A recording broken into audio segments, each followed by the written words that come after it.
오늘 본문을 우리 함께 살폈었는데 어제는 율법과 자유라는 주제로 살폈는데 오늘은 좀 다른 차원에서 오늘 본문을 하나 더 살피면서 은혜를 나누려고 합니다.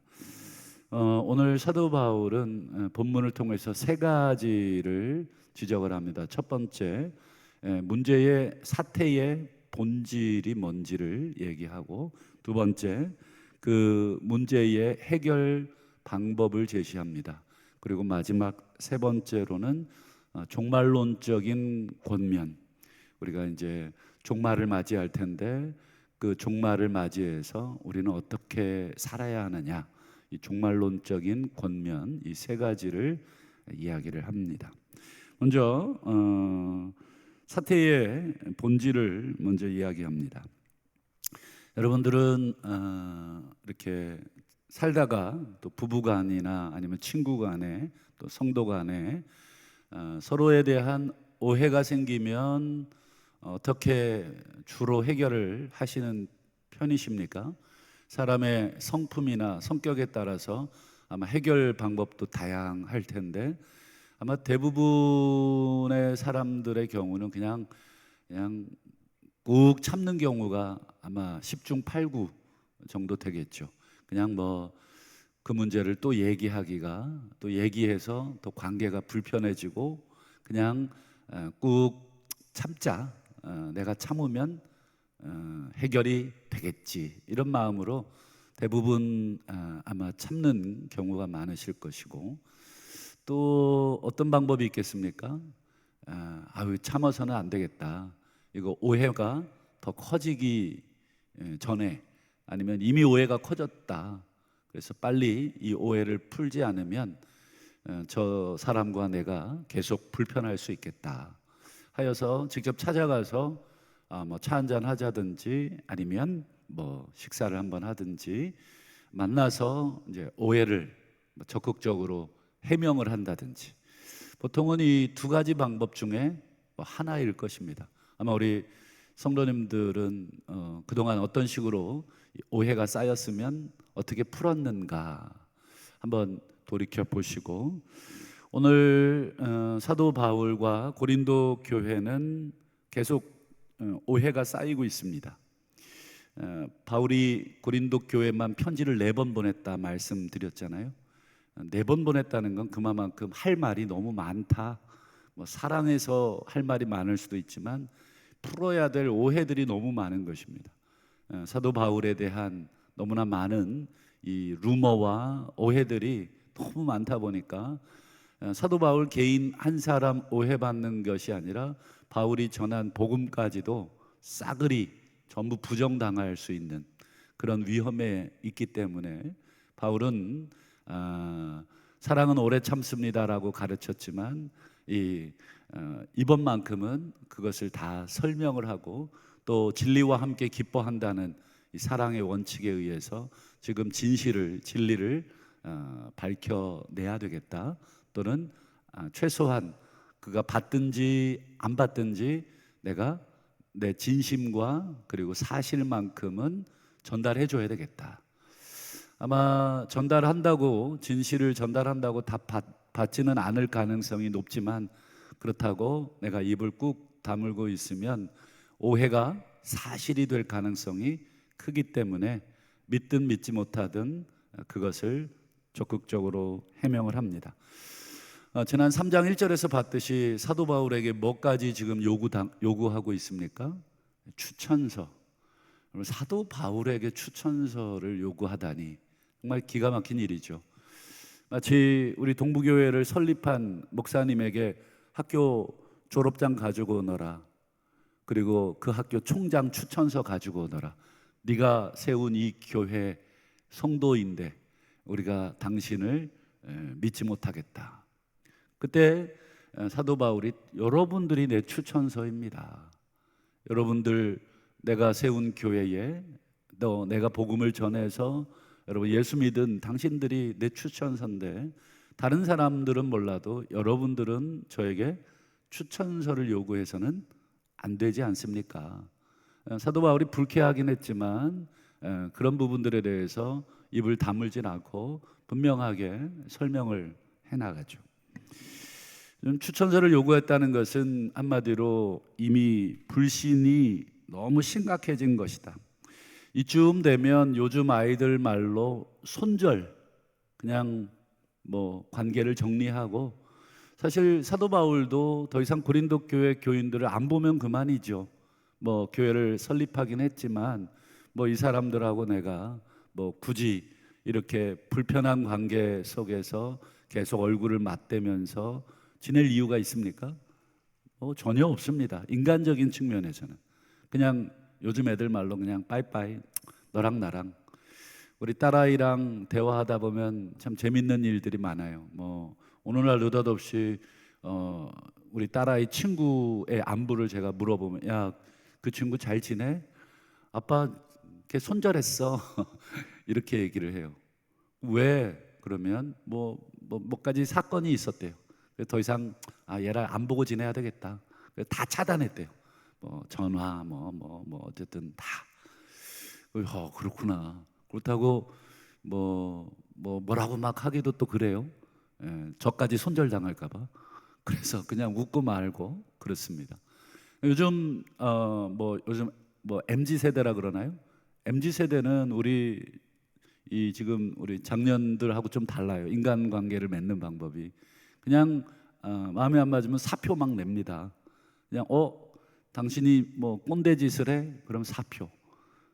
내가 뭐 십수해서 공무원에 합격했는데 내가 원하는 직장 분위기가 아니야? 사표. 실제로 그렇습니다. 그래서 요즘 상사들은 아래 이 신입 직원들 눈치 보느라고 사표 낼까봐 막 굉장히 전전긍긍한다고 합니다. 근데 여러분, 사도 바울도 이쯤 되면 고린도 교인들과 손절할 만한데 사도 바울은 그럴 수가 없는 것입니다. 왜냐하면 자기와 개인적인 관계가 아니라 복음, 하나님이 얽혀 있기 때문에 그렇습니다. 그래서 사도 바울은 이 관계를 끊는 것이 아니라 자신의 진심을, 그리고 이 사건의 진실을 이야기해 줘야 되겠다. 그렇게 해서 오늘 용기를 냅니다. 오늘 12절을 다시 한번 볼까요? 우리가 담대히 말한다. 여기서 보면 여러분, 그냥 우리가 말합니다 이렇게 얘기해도 되는데 앞에 무슨 단어가 있습니까? 담대히라는 말이 있죠. 담대히라는 말을 찾아보면 솔직하게 말하겠습니다 이런 뜻입니다. 여러분, 누군가에게 솔직하게 말할 때는 뭐가 필요합니까? 용기가 필요한 것입니다. 상대방 불러놓고 내가 솔직하게 말할게 그러면 어떻습니까? 겁이 덜컥 날 때가 있죠. 뭘 솔직하게 말하려고 그러나, 이 진실을 내가 말해주겠다 이런 뜻입니다. 사도 바울은 지금 진실이 너무 많이 왜곡돼 있다, 사실이 많이 뒤틀려져 있다, 여러분들이 알고 있는 그 내용은 사실이 아닌 것이 너무 많고 오해가 너무 많이 붙어 있어서 내가 여러분들에게 담대하게 솔직하게 말을 해야 되겠습니다. 이 말은 상대방에게 미리 양해를 구하거나 상대방의 마음의 준비를 이미 시킬 때 하는 말입니다. 우리도 왜 누군가에게 뭔가 충격적인 사실을 얘기할 때 앞에 뜸을 좀 많이 좀 들이죠. 이걸 어떻게 얘기해야 될까? 이거 오해받지 않도록, 또 상처받지 않도록, 그리고 조심조심해서 앞부분을 굉장히 많이 이야기하잖아요. 사도 바울도 지금 솔직하게 말씀드리겠습니다. 담대하게 내가 말씀드리겠습니다. 왜 이렇게 앞에 사도 바울이 뜸을 들이냐면 지금 이 고린도 교인들의 완고함을 지적해야 되기 때문에 그렇습니다. 고린도 교인들의 완고함. 오늘 본문을 쭉 읽었습니다만 사도 바울이 매 절마다 계속 사용하는 표현이 있어요. 수건이 가려졌습니다.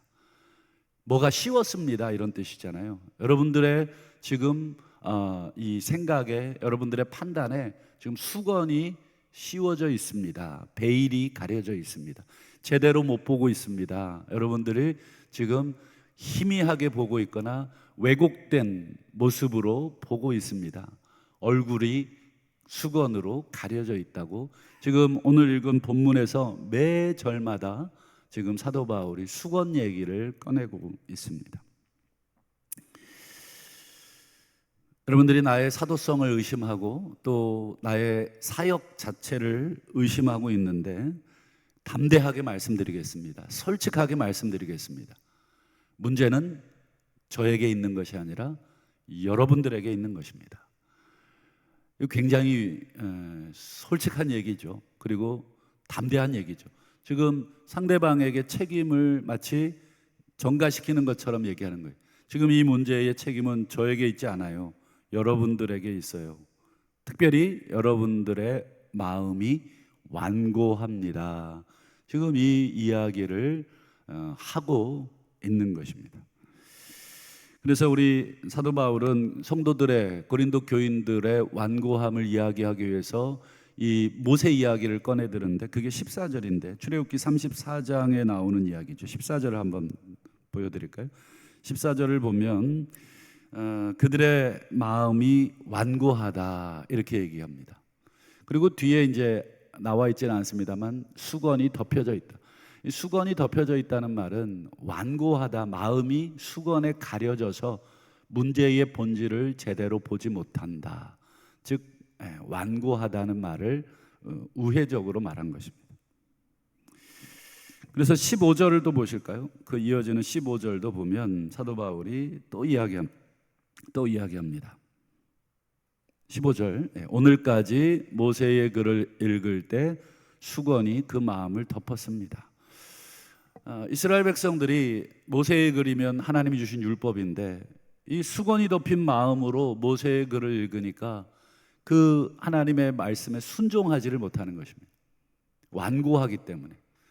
백성들이 하나님의 말씀에 순종하지 못하는 것은 별다른 이유가 없어요. 이유라고 하는 것은 마음이 완고하니까. 그래서 시험도 하는 것이고, 그래서 원망도 하는 것이고, 그래서 불평도 하는 것이고, 그래서 하나님을 향해서, 모세를 향해서 계속해서 반역을 일으키는 것이죠. 한마디로 지금 사도 바울은 고린도 교인들에게 지금의 이 문제의 핵심은 내게 있는 게 아니라 여러분들의 마음에 있고 여러분들의 마음이 완고한 것이기 때문입니다. 그래서 내가 솔직하게 말을 해야 되겠습니다. 내가 담대하게 여러분들에게 말을 해야 되겠습니다. 그러나 여러분, 바울이 고린도 교인들의 완고함을 지적하고자 하는 게 진짜 목적은 아니겠죠. 너희들 완고해, 이게 진짜 목적은 아닙니다. 바울이 완고함을 지적하는 이유는 따로 있습니다. 여러분, 문제의 진실을 드러낸 이유는 그걸 고치기 위함이겠죠. 문제를 지적하고 많은 것은 아무 효과가 없어요. 예를 들어서 피아노가 고장이 났어요. 야, 피아노 고장 났잖아. 여러분, 이렇게 지적하는 것은 아무 효과가 없어요. 효과가 있으려면 피아노가 고장 났으니 누구에게 연락을 해봐, 또는 어디에 문의를 해봐, 이렇게 이 피아노를 고칠 수 있는 방법까지 얘기를 해줘야 피아노가 고장 났을 때 해결 방법을 찾는 것이죠. 고린도 교인들의 마음의 완고함을 지적한 이유는 그 완고함을 벗겨주기 위함이지 그 완고함을 정죄하기 위함이 아닌 것이죠. 그래서 진짜 하고 싶은 말이 16절입니다. 16절 보실까요? 그러나, 이 말이 뭐예요? 앞에 그러나가 앞에 것을 다 뒤집는 말이거든요. 너희들 마음이 완고하다. 하지만 언제든지 주께로 돌아가면 수건이 벗겨집니다. 이 수건이 벗겨진다는 것은 완고함이 벗겨진다는 것입니다. 언제든지 우리 주님께로 돌아가면, 여기서 우리 주님이라고 하는 건 17절에 여러분 보듯이 성령을 말하는 것입니다. 성령께 돌아가면 우리의 완고한 마음이 벗겨지는 것입니다. 그리고 주의 영이 계신 곳에 자유함이 있습니다. 이게 17절 이야기입니다. 여러분, 바울이 지금 말하고 싶은 게 이해되셨습니까? 바울이 말하고 싶은 것은 딱 한 가지입니다. 고린도 성도들의 완고함을 지적하려고 하는 게 아니라 그 완고한 마음을 우리 얼른 회복받읍시다. 다시 부드러운 마음으로. 그 받을 수 있는 방법은 무엇입니까? 주님 주의 영으로, 성령으로 돌아가셔야 합니다. 우리 공부 못하는 애에게 야 공부해라, 너는 왜 이렇게 공부를 못해, 이 말은 전혀 도움이 되지 않습니다. 오히려 공부를 잘 할 수 있는 방법을 가르쳐줘야 그 아이에게 도움이 되듯이, 사도 바울은 완고한 마음을 갖고 있는 고린도 교인들에게 그 해법까지 제시하는데, 그게 두 번째, 성령께 돌아가셔야 됩니다. 주의 영이 계신 곳에는 자유함이 있습니다. 사도 바울은 자기 스스로를 어떻게 인식했습니까? 나는 하나님이 보내신 사도다. 나는 새 언약의 일꾼이다. 여러분, 이런 인식은 사도 바울의 착각인가요? 아니면 정말 사실입니까? 우리가 알고 있듯이 이건 흔들 수 없는 사실입니다. 사도 바울은 누가 뭐라고 해도 하나님이 보낸 종이고, 그리고 새 언약의 일꾼으로 고린도 교회를 세우고 성도들을 세운 그런 장본입니다. 이 사실을 사도 바울이 부인할 수가 없어요. 내가 가짜, 여러분들 말처럼 내가 가짜예요. 알고 보니 저는 추천서도 없는, 한마디로 무허가 사기꾼입니다. 여러분, 이렇게 이야기할 수 있습니까? 스스로를. 그건 자기를 보내신 하나님을 부정하는 일입니다. 내가 가짜라는 것은 나를 보냈다고 하신 그 하나님이 가짜란 뜻이기 때문에, 사도 바울은 죽었다 깨나도 나는 사도가 아닙니다, 나는 가짜입니다, 고린도 교인들이 아무리 100명이 1000명이 달라붙어서 공격을 해도 그것을 부인할 수는 없어요. 그럼에도 불구하고 고린도 교인들은 사도 바울의 사도성과 그의 사역을 전부 의심하고 있잖아요. 그 말은 하나님을 의심하고 있다는 뜻인데, 그래서 사도 바울은 담대하게 솔직하게 얘기하는 것입니다. 여러분, 내가 가짜 사도여서가 아닙니다. 여러분들의 마음이 완고해서 그렇습니다. 이제 마지막 세 번째로 사도 바울이 이제 종말론적인 권면을 하고 마무리를 합니다. 우리 종말에 어떤 일이 있을 것인지 18절을 한번 보실까요? 18절. 네. 우리가 다 수건을 벗은 얼굴로 거울을 보는 것 같이 주의 영광을 보매 그와 같은 형상으로 변화하여. 이 번역이 조금 아쉬운데 원래는 이렇게 번역을 해야 됩니다. 우리는 주님의 형상을 반영하는 얼굴로 서로를 보고 있는 것입니다, 이런 뜻입니다. 우리가 서로를 볼 때, 고린도 교인들이여 당신이 나를 볼 때는 나의 인간적인 얼굴을 보는 게 아니라 내 안에 계신, 우리 이제 내일 더 살펴보겠습니다만, 내 안에 계신 보배로우신 예수 그리스도를 반영하는 모습을 우리가 서로 보는 것입니다. 여러분들이 나를 인간적인 눈으로 자꾸 판단하고 인간적인 눈으로 나를 보는데, 여러분, 그것은 여러분들의 마음이 아직 수건이 가려져서 제대로 보지 못하는 것입니다. 내 안에 계신 예수 그리스도를 보십시오. 예수 그리스도가 나를 통해서 드러나고 있습니다. 그 얼굴로 저는 여러분들을 보고 있습니다. 사도 바울이 고린도 교인들의 엄청난 문제를 많이 지적을 했지만, 사도 바울은 고린도 교인들을 향해 성도라고 부르고 있고, 고린도 교인들을 향해 하나님의 성전이라고 부르고 있고, 너희 안에 그리스도가 계시다고 얘기하고 있어요. 바울이 인간적인 측면에서 고린도 교인들을 보면 상종하고 싶지 않은 부류의 사람들이죠. 어떻게 교회를 세운 자기를 공격하고, 어떻게 자기를 비난하고, 어떻게 자기를 의심합니까?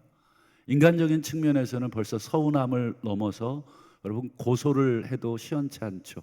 그러나 바울은 고린도 교인들을 인간적인 측면에서 보지 않고 그들 안에 계신 그 하나님, 그 하나님의 영광이 드러나는 그 교회, 그 모습으로 보는 것입니다. 사도 바울은 애써서 그렇게 보는 것이죠. 그래서 마지막 18절에 우리는 다 하나님의 영광을 반영하는 얼굴로 수건을 벗은 채로 서로를 보고 있고, 그리고는 궁극적으로 하나님과 같은 영광스러운 모습으로 종말에 변화될 것입니다.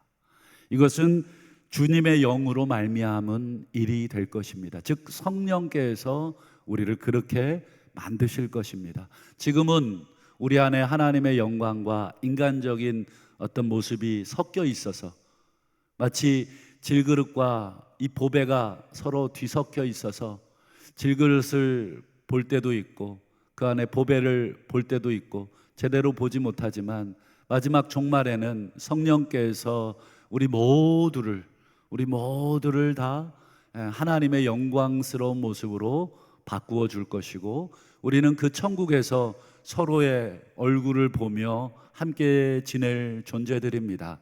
그러니 고린도 교인들이여, 지금 우리가 서로 얼굴을 붉히지 맙시다.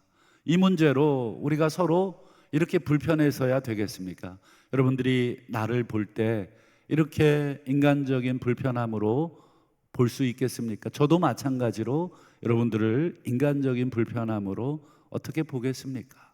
우리가 천국에서 다시 만나 영광스러운 모습으로 보지 않겠습니까?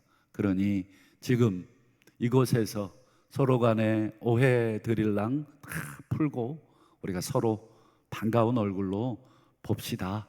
다음에 여러분들에게 또 하나님이 허락하시면 제가 방문할 텐데 그때는 정말 근심이 아니라 기쁨으로 여러분들을 만나기를 소원합니다. 지금 바울은 마지막으로 이 권면을 하고 있는 것이죠. 말씀을 맺겠습니다.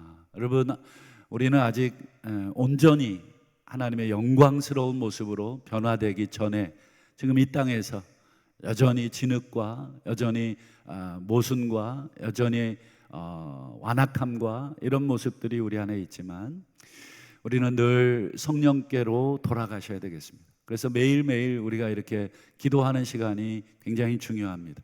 우리가 원하는 걸 막 기도하고 돌아가는 시간만 가져서는 안 되고 하나님 나를 빚어달라고, 내 안에 보배이신 예수 그리스도를 담고 있는 질그릇이지만 이 질그릇을 하나님 날마다 깨끗하게 닦게 해달라고 성령께 돌아가, 즉 회개하여 우리의 완고한 마음들이 부드러운 마음, 우리의 딱딱한 마음들이 정말 성령의 마음으로 바뀌어 달라고 이렇게 기도하심으로 오늘 하루도 우리 성령께서 만져주시는 그런 마음으로 우리 사람들을, 성도들을 대하시고 또 승리하시는 저와 우리 모두가 되시기를 주의 이름으로 축원합니다.